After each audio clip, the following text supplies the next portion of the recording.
Bonjour mes bien-aimés frères et sœurs en Christ. Nous allons continuer l'Église primitive de nos jours, juste pour pour vous expliquer comment, au départ des Églises primitives, comment nos apôtres ont pu sacrifier leur sang, leur vie, la plupart décapités, pour le nom de Jésus. Et quand vous voyez aujourd'hui notre Église moderne, sophistiquée, comment ils prennent le nom de Jésus pour autre chose que de sauver des âmes et pour gagner des cœurs, waouh, c'est ma révolte. Et c'est pour ça aujourd'hui, comme je dis dans toutes mes vidéos, je suis ni catholique ni protestant et je n'appartiens à aucune nomination religieuse. J'ai tellement fréquenté ces nominations religieuses, je vous dis sincèrement, écœuré, dégoûté de ce que la parole prêche et de ce que ces hommes prêchent sur l'autel. Et ils utilisent le nom de Dieu, de Jésus, Yeshua Mashiach. Ça, je suis révolté. Alors, juste pour vous faire comprendre un peu comment c'est l'Église d'aujourd'hui, cette Église, parce que la parole même le dit, dans les derniers temps, il y aura de ce qu'on appelle des esprits séducteurs, d'accord? Et comment ces pasteurs, ces prophètes vous séduisent. Et c'est écrit, ils abandonnent la foi pour s'attacher aux esprits de la séduction. Et on voit ça aujourd'hui partout dans les églises. Et mon but, c'est vous faire comprendre exactement ce que c'est la parole de Dieu, ce que dit vraiment la parole de Dieu. Pourquoi je suis mécontent avec ces églises d'aujourd'hui? Parce que ces apôtres, à l'époque autour de Jésus, après la mort et la résurrection du Christ, tous les apôtres, j'ai bien dit tous les apôtres, c'était des martyrs, étaient décapités. Avant, on lançait des pierres, on les coupait à la tête. Je vous dis sincèrement, franchement, avec le nom de Jésus, c'était, pour ceux et celles qui ne connaissent pas, c'était l'Église romaine, hein, d'accord? C'était l'Église romaine. Et vous savez aujourd'hui, l'Église romaine, c'est qui? C'est le Vatican. Donc, on sait bien d'où viennent tous ces enseignements maintenant, d'accord? Il y a aussi ce qu'on appelle aujourd'hui les églises protestantes évangéliques, où il y a tellement de nominations aujourd'hui, c'est pour ça que je me pose toujours la question, j'ai posé même des questions à des pasteurs pour leur dire pourquoi il y a toutes ces nominations protestantes évangéliques, et bien pourquoi on utilise quand même un seul Dieu, mais avec plusieurs nominations. Il y en a qui travaillent, ils disent qu'ils travaillent à plein temps, après vous avez des catégories de protestants, vous savez, il y a plusieurs logos, vous avez les protestants unis, réformés, il y a comment ça s'appelle, l'entente protestant, les protestants de France, les églises évangéliques protestants de France. Il y a tellement de nominations aujourd'hui, je me demande, personnellement, qui est la bonne, d'accord? Et si on travaille dans une communion fraternelle, je pense qu'il devrait avoir seulement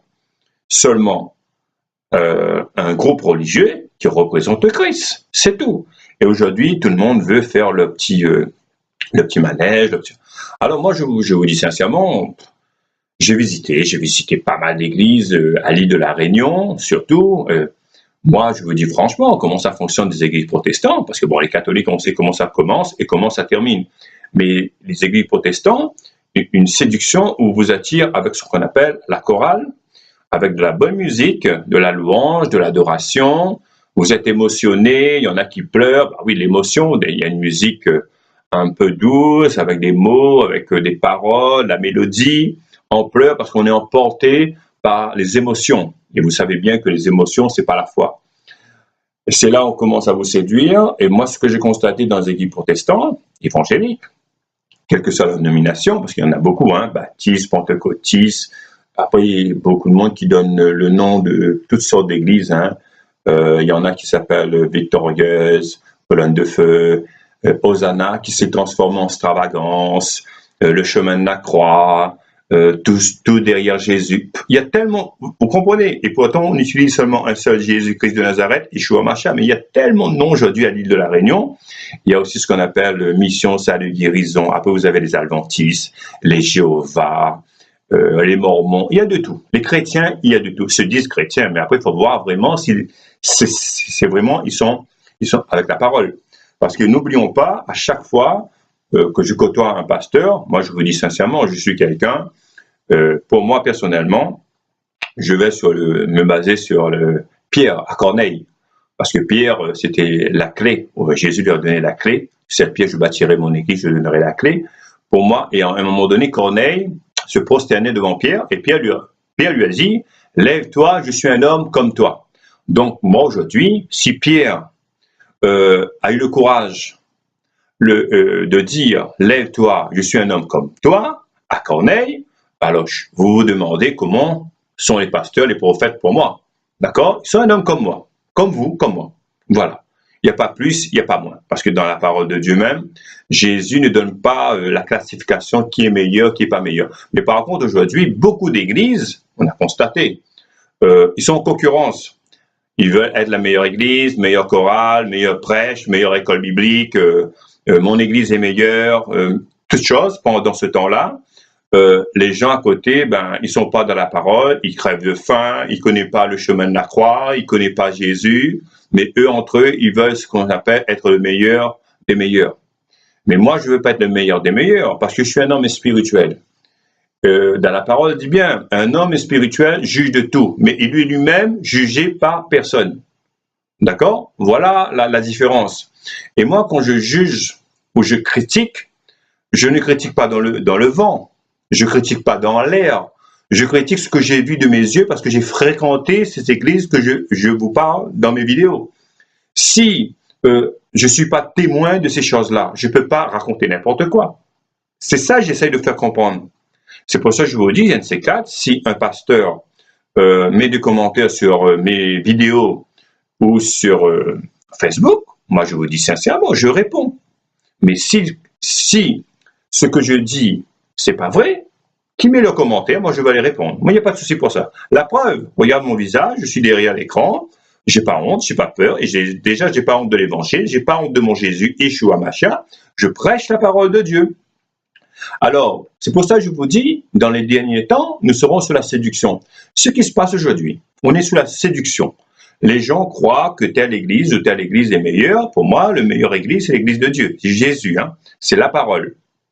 Et c'est pour ça que je vous dis aujourd'hui, quand je ne donne pas des critiques autocritiques de dire qu'il y a des pasteurs à l'île de la Réunion qui veulent sauver des nations ailleurs.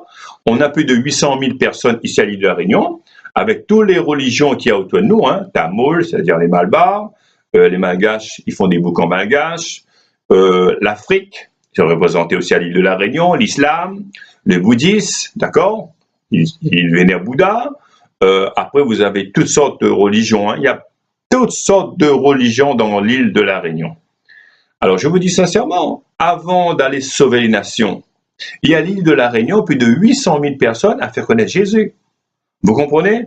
C'est ça mon combat à ces pasteurs-là, de leur dire, il y a des gens ici à l'île de la Réunion à connaître Jésus, à connaître Dieu. Mais ils aiment bien, ces pasteurs, être amis avec le monde de la francophonie protestantiste. D'accord? Ils aiment bien avoir des amis chanteurs reconnus dans le monde francophone. Ils aiment bien avoir des pasteurs connus dans le monde entier. Encore une fois, dans le monde francophone, ils mettent ça sur Twitter, sur Facebook, sur YouTube, pour dire qu'ils sont bien que c'est telle personne ou telle personne, chanteur ou pasteur, prophète renommé. Vous savez, moi, je vous ai toujours dit, hein, il n'y a pas de nom aussi renommé que Jésus-Christ de Nazareth. Alors, quand j'ai posé des questions à nos pasteurs concernant un truc, vous savez, ils ont des réponses à tout concernant la Bible. Hein. Alors, je leur parlais un jour, pourquoi de ne pas rester à l'île de la Réunion pour gagner des âmes, de faire des villes en villes, quartiers, des cités. Alors, vous savez, le verset clé qu'il prend, c'est le verset Marc 6,4. Parce que Jésus a dit, vous comprenez? Alors, il se compare à Jésus dans le temps de Jésus, où, encore une fois, les apôtres se faisaient massacrer. Alors, je vous ai dit dans la première partie de cette vidéo, vous vous rappelez, comment, avant, pour être chrétien, quand on est chrétien, parce qu'avant, on se faisait décapiter si on disait on est chrétien. On faisait le signe du poisson. Vous vous rappelez que ce que je vous ai dit sur la première vidéo, on faisait un arc de cercle, et les apôtres faisaient un arc de cercle dessus, ça formait un poisson. D'accord? Et là, on disait qu'on était chrétien. Là, vous étiez le bienvenu. Mais aujourd'hui, quand je parle à ces pasteurs-là, voilà ce qu'ils disent, ces pasteurs-là. Regardez bien ce qu'ils disent. Jésus a dit dans Marc 6, alors, mais Jésus leur dit, un prophète n'est méprisé dans sa patrie, parmi ses parents et dans sa maison. Vous comprenez? Voilà ces versets qui prend. Donc je leur dis de rester ici à la réunion. Il se compare pour Jésus en disant, un prophète n'est méprisé dans sa patrie, parmi ses parents et dans sa maison. Donc il veut dire carrément, il suit un peu la Bible en disant, on est en 2018, hein, pour ceux et celles qui ne connaissent pas, le monde a changé, parce que la preuve, Jésus n'a pas changé. La Bible même dit dans Hébreu, Jésus est le même hier, aujourd'hui et éternellement. Donc Jésus n'a pas changé, d'accord? Mais eux, ils veulent pas rester sur l'île pour gagner des âmes, d'accord? Mais ils préfèrent aller ailleurs, d'accord? Il y a un travail de proximité à faire dans l'île. Alors le petit verset qu'ils aiment bien aussi, souvent, moi je le dis franchement, le petit verset qu'ils aiment bien aussi, c'est dans Matthieu 5, 17. Il prend aussi ce verset-là souvent. Après, je vais vous donner des explications concernant... alors, il prend Matthieu 5, 17. Alors, vous savez qu'est-ce qu'il dit Matthieu 5, 17? Je vous dis, ils ont réponse à tout. Alors, Matthieu 5, 17 dit, et après, il ne veut pas chercher les autres versets, les autres chapitres, ce que vraiment veulent réellement dire. Alors, ils disent à l'Assemblée, ne croyez pas que je suis venu pour abolir la loi ou les prophètes. Je suis non venu pour l'abolir, mais pour l'accomplir. Voilà les versets souvent qu'ils prennent, d'accord? Pour essayer vous amadouiller, essayer de vous, allez, je vous dis bien, de vous mettre sur leur joug, d'accord? Et moi, je suis sur le joug du Seigneur. C'est pour ça que je vous dis encore une fois, ces pasteurs, prophètes, ils ont réponse à tout. Et moi, je dis, quand je vois la manière, la façon que nos apôtres sont morts et qu'aujourd'hui, à notre époque, que ces pasteurs, prophètes vivent dans le luxe, ils prophétisent, ils évangélisent, ils prêchent dans du luxe, comparé à la première église primitive, vous demandez comment, moi personnellement, je suis agacé, ça m'agace. Ça m'agace du fait que, 1, ils ne travaillent pas, 2, ils racontent n'importe quoi dans les assemblées, 3, ils tirent profit de l'argent de l'assemblée, la dîme, les offrandes, je ne cesse pas de dire. Et c'est ça mon combat aujourd'hui, parce que les gens sont dans l'incrédulité, ils ne connaissent pas la Bible, ils ne veulent même pas comprendre des fois, ils sont devenus idolâtres, fans de leur pasteur, de leur prophète. Et c'est ça le grave problème qu'il y a dans les églises aujourd'hui. Moi, je vous dis, j'ai fréquenté des églises à La Réunion, Hosanna qui s'est transformée en Stravagance, l'église victorieuse, colonne de feu, mission salut guérison. Je suis parti faire un petit tour aussi dans les Adventistes. Je suis allé faire un petit tour dans l'église miraculeuse, un petit peu partout dans l'île. Mais tout est pareil, hein. Quand vous arrivez le matin chez eux, le dimanche matin souvent, après dans la semaine, ils ont l'école biblique, ils ont des prières dans la semaine. C'est toujours pareil.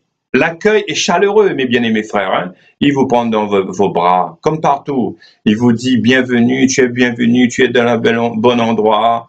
Bienvenue, ma sœur. C'est Dieu qui t'a emmené là. C'est toujours le même discours. C'était le même discours partout. Le Seigneur est grand, Jésus est grand, on a un bon pasteur magnifique. Et souvent on entend le pasteur, il est bien, il est mieux que les autres, parce que eux-mêmes ils ont fréquenté d'autres églises, mais celle-là est mieux. Alors imaginez-vous, aujourd'hui, Jésus n'est plus bon, c'est le pasteur qui est bon. C'est pour ça que je vous dis, mes bien-aimés, moi je vous dis, j'ai fréquenté une église où beaucoup de pasteurs, mes bien-aimés frères et sœurs, beaucoup de pasteurs, beaucoup, spirituels sur le terme, mes bien-aimés, mais ils sont dans le monde, ils cherchent les choses du monde. Et c'est ça, aujourd'hui, je me pose la question, ils sont vraiment spirituels? Je vous dis non, ils ne sont pas spirituels. Ils sont trop attachés à les choses terrestres. Et la Bible dit bien, ils sont attachés aux choses terrestres. Ils cherchent les choses du monde. C'est ça le pire cauchemar qu'il y a dans les églises protestantes évangéliques. Moi, je vous dis encore une fois, hein, j'ai fréquenté une église extravagance à Saint-Pierre où le pasteur principal, je vous dis une parenthèse, il y avait un couple qui a eu des soucis, d'accord? Le couple a demandé rendez-vous, ils ont eu leur rendez-vous. Et vous savez, le pasteur, sincèrement, Ils ont fait payer ce couple-là pour l'audience. Et c'est vrai, ce couple-là, je vous dis sincèrement, les deux avaient une bonne situation. Hein. Le pasteur principal les a fait payer. Et je vous dis, d'après ce qu'ils ont dit, il y avait un montant pour le monsieur, un montant pour la dame. Et le montant, je vous dis, ça dépassait largement les 500 euros. Je vous dis pas exactement, ça dépassait les 500, 600 euros par personne. Je me demande aujourd'hui, personnellement, pensez-vous que les apôtres à l'époque, quand ils allaient à Éphèse, à Corinthe, à Philippe, partout dans les villes, dans les pays, pensez-vous que Pierre, Paul, Jacques demandaient de l'argent? La Bible même vous dit, Jésus cherchait deux choses avec l'homme et la femme. Deux choses, un cœur, une âme. Un cœur bien disposé et une âme qui comprend pour être sauvé. Moi, je vous dis encore une fois, mes bien-aimés frères, je ne critique pas, je ne donne pas des autocritiques, je vous dis ce que j'ai vu de mes yeux, ce que j'ai entendu de mes oreilles. C'est ça que j'essaie de vous faire comprendre. Je vous dis, les ouin-ouin de Dieu aujourd'hui, parce qu'ils ont eu un mentor, ils ont eu ce qu'on appelle une formation biblique pendant 4, 5, 6 années. Ils se disent aujourd'hui, il faut parler en langue. Ils vous donnent des mauvaises doctrines. Je vous dis encore une fois, quand Philippe a vu l'eunuque, Philippe a demandé à l'eunuque, l'Africain, comprends-tu ce que tu lis? Ben, l'Africain lui a dit non. Philippe lui expliquait. Qu'est-ce qui s'est passé après? L'Africain a dit, ben, j'ai compris maintenant, baptise-moi. J'appartiens à Christ. Terminé. Terminé. D'accord? On évangélise, on gagne le cœur, l'âme de quelqu'un, il donne sa vie à Jésus-Christ. Terminé. Il n'y a pas de besoin d'école biblique, il n'y a rien. Mais seulement, il faut lui dire, il faut suivre Jésus, uniquement Jésus, le chemin de la croix. De ne pas chercher les choses terrestres. Chercher les choses spirituelles et non matérielles. Et aujourd'hui, on cherche beaucoup du matériel. Et la parole de Dieu vous parle souvent, mes bien-aimés frères et sœurs, de petits troupeaux. J'insiste, dans Luc, il vous parle souvent ça. Petits troupeaux. Et Jésus met en garde ceux ou celles qui rentrent par la grande porte et la petite porte. Il vous dit bien, grande est la grande porte. Mais qui passeront par la petite porte, il n'y aura pas beaucoup. La Bible même dit, il y aura beaucoup de candidats, mais très peu d'élus. C'est une prophétie. Aujourd'hui, tout le monde va être candidat. Mais qui seront les élus? À la finition, qui seront les élus? Il n'y aura pas trop. Je vous dis, il n'y en aura pas trop. C'est pour ça aujourd'hui, ces prophètes, ces pasteurs qui se donnent les noms, donnent des noms si vous voulez. Remplis les assemblées. Il y a un pasteur récemment qui a jeté l'éponge, Benny Hinn. Il a avoué, Benny Hinn, de Toronto, aux États-Unis, parce qu'en plus, beaucoup de pasteurs, prophètes prennent exemple sur ces gens-là, au lieu de prendre exemple sur Jésus-Christ de Nazareth. Ce sont des pasteurs de la prospérité, la dîme, avec Josh Meyers, Benny Hinn, Eddie Macedo, Jean-Luc Traxel, Carlos Payan. Vous avez bien vu, quand ils ont des séminaires ou des grands rassemblements, il faut payer. Hein?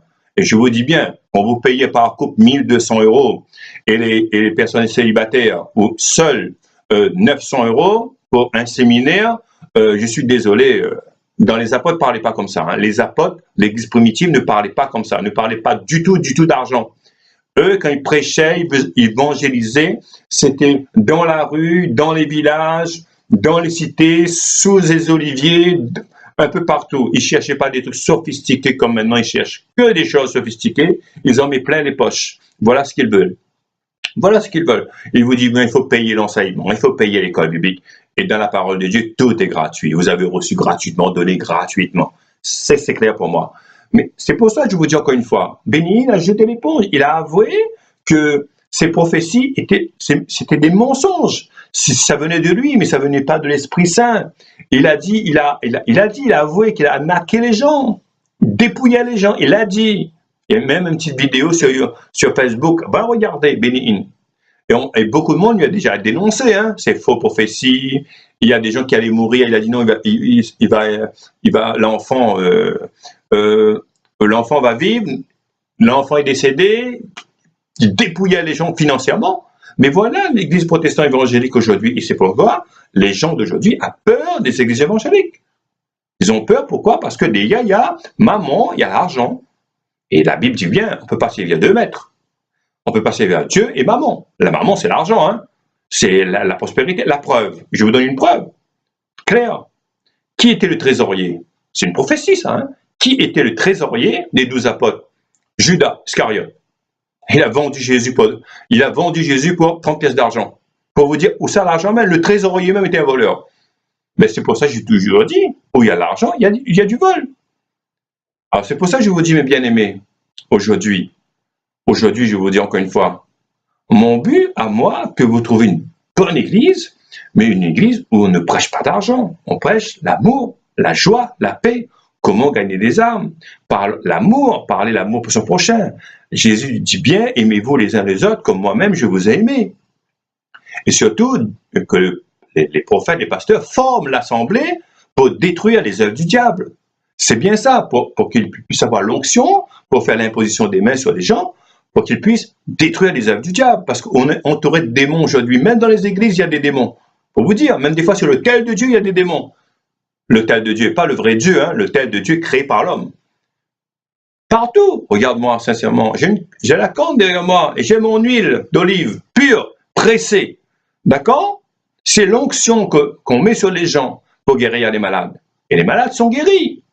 Il ne faut pas faire tout un état d'âme avec tout ça. D'accord? Dans le nom de Jésus, Yeshua, machin, on guérit les gens. On prie pour les gens ont des grâces. Mais aujourd'hui, on donne des grâces comment? Sans payer derrière.